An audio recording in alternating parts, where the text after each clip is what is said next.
தயவு செய்து ஒரு சிறிது நாளிகை யாகத்தை நிறுத்துங்கள். மன்னிக்கவும் மன்னா, மாபெரும் யாகத்தை துவக்கி இருக்கும் நீங்கள் மகத்தான புகழை அடையத்தான் போகிறீர்கள். இருப்பினும் குறைவின்றி அது நிறைவு பெற வேண்டும் என்பது என் ஆவல்.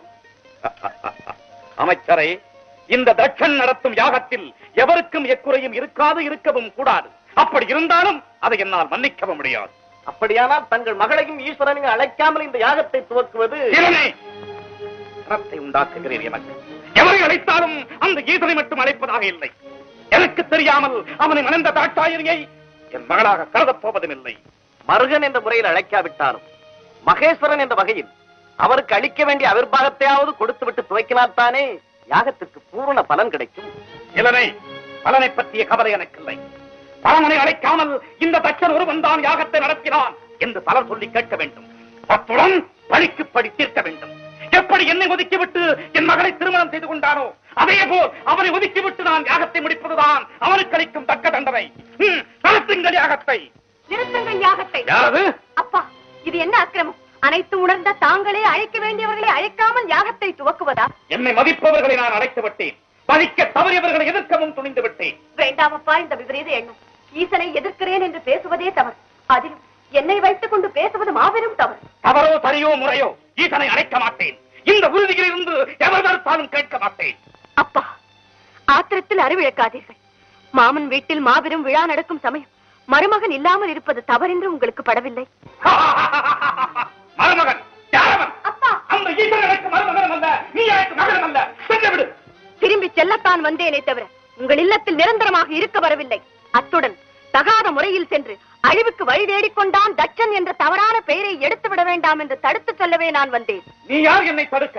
உம்மையும் இந்த உலகையும் கட்டி காக்கும் ஈசனின் மனைவி. ஈசன் இறந்தவர்களின் சடலத்தை எரித்த சாம்பலை உடலெங்கும் பூசிக்கொள்ளும் பித்தன், பேய்கள் நடமாடும் சுடுகாட்டை கட்டி காக்கும் சடையன். அந்த இடுகாட்டு தலைவனின் மனைவியை எதிர்கொண்டு அழைக்க இங்கு யாரும் விரும்பவில்லை. போய்விடு. போக மாட்டேன். தட்சனே, உன் மகள் செத்து விட்டாள். பரமன் மனைவி என்ற முறையில் உரிமையோடு கேட்கிறேன். அவருக்கு சேர வேண்டிய அவிர்வாகத்தை கொடுத்துவிட்டு பின் யாகத்தை துவக்கு. அவிர்வாகமா? ஈசனுக்கா? நான் தரவா? இந்த தட்சன் உலகத்தில் வாழும் முறை பரமனுக்கு எப்பாகத்திலும் பங்கில்லை. அவிர்வாகத்தை தர மறுத்தால் உன் யாகமும் நடக்கப் போவதில்லை. மதிகட்டவனே, என் பெயர் சொல்லி அழைக்கவனுக்கு உரிமை இல்லை. நான் உனக்கு மகளும் அல்ல, நீ எனக்கு தந்தையும் அல்ல.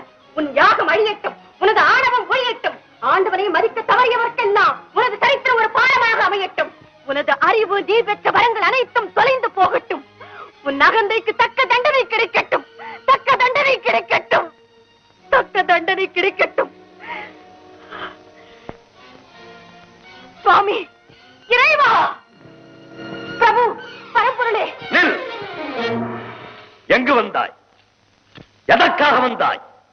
எந்த முகத்தோடு என்னை பார்க்க வந்தாய்? ஐயனே, என்னை மன்னித்து விடுங்கள். பெண் புத்தி பின் புத்தி என்ற சொல்லுக்கு இலக்கணம் கண்டுவிட்டேன்.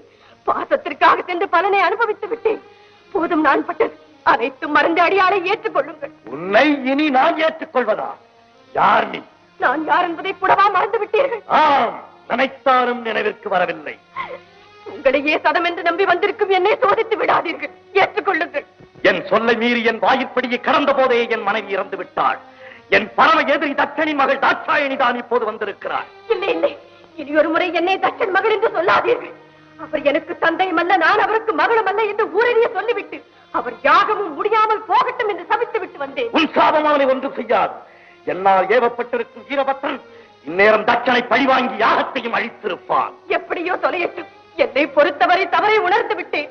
மன்னித்தேன் என்று ஒரு வார்த்தை சொல்லுங்கள். மனதால், வாக்கால், காயத்தால், முக்காலும் உனக்கு மன்னிப்பே கிடையாது. போக மாட்டேன்.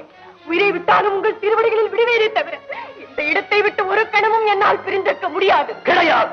என்னோடு சேர்ந்து வாழும் பாக்கியம் இனி உனக்கு கிடையாது. சுவாமி, சோதித்தது போதும். இனி வேதனையை என்னால் தாழ முடியாது. ஏற்றுக்கொள்ளுங்கள். சக்தி, உன் நிலைமை மறந்து தட்சன் மகள் என்ற பாசத்தால் தவறு செய்து விட்டாய். இதற்கு தக்க தண்டனை நீ என்னை பிரிந்திருக்க வேண்டியது. தவறு செய்வது மனித இனம், மன்னிப்பது தெய்வீக குணம் என்று உலகிற்கே உபதேசம் செய்த தாங்களா இப்படி பேசுகிறீர்கள்? உன் தவறுக்கு மன்னிப்பே கிடையாது. போ. அப்படி முடிவு கட்டி விடாதீர்கள். என்னை பிரிந்து தனிமையில் இருக்க வேண்டாம். உன் துணை இனி எனக்கு தேவையில்லை. உலகில் இனி நாமே தனித்து இயங்கிக் கொள்வோம். உறுதியாகத்தான் சொல்கிறீர்களா? இறுதியாகவும் சொல்லுகிறேன். எங்கே என்னை பார்த்து இனி ஒரு முறை சொல்லுங்கள். உன் முகத்தை பார்க்கவும் தயாராயில்லை. ஈசனே, என் துணையின்றி உம்மால் ஒரு காலம் தனித்து இயங்க முடியாது என்பதை நன்றாக நினைவில் வைத்துக் கொள்ளும். சக்தி ஆணவத்தால் அழியாதே, சர்வம் சிவமயம். சப்த ரிஷிகள், பூதகணங்கள் மற்றும் உங்கள் சகாக்கள் அனைவரையும் அழைத்து கேளுங்கள். சக்தி இல்லையே சிவம் இல்லை என்று தக்க பதில் கூறுவார்கள். தகாத வார்த்தைகள் பேசாதே. சிவம் தான் உலகில் சிறந்தது. இல்லை, சக்திதான் உலகில் உயர்ந்தவள். சிவம் இல்லையே சக்தி இல்லை. சக்தி இல்லையே சிவம் இல்லை. சிவம் தான் பெரிது, சக்திதான் பெரிது. ஆணுக்கு பெண் அடிமை. அந்த ஆணையும் பெற்றுத் தருவது பெண்மை. நீ இன்றி நான் உண்டு, நான் இன்றி நீர் இல்லை. மாயா.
சர்வலோகம் இருள் சூழ்ந்துவிடும். இது தாங்கள் அறியாததா? அமைதி பெறுங்கள். பரமனே, அறிந்தும் அறியாதவர் போல் எதற்காக இந்த நாடகம் ஆடுகிறேன்? சக்தி இல்லையேல் சிவம் இல்லை, சிவம் இல்லையேல் சக்தி இல்லை. இருவரும் சேர்ந்திருப்பதுதானே உலகம். சினம் தணிந்து உமையவளை உயிர் வரச் செய்து சிவசக்தி சமேதராய் காட்சியளி.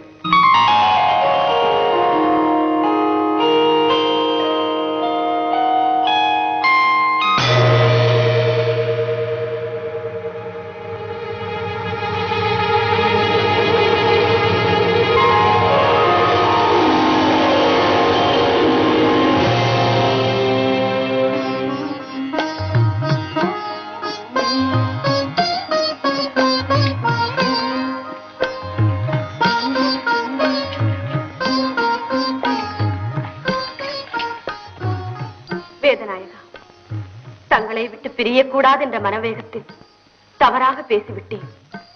என்னை மன்னியுங்கள். சக்தி, கணவனுக்கு மனைவி கட்டுப்பட்டவள் என்பதை எடுத்துக்காட்ட இந்த சம்பவம் பெண்களுக்கு ஒரு பாடமாக அமையட்டும். ஆணும் பெண்ணும் சேர்ந்ததுதான் உலகம் என்பதை எல்லோரும் அறிய என் உடலில் சரிபாதியை உனக்கு தருகிறேன். இனி நீ இன்றி நான் இல்லை, நான் இன்றி நீ இல்லை.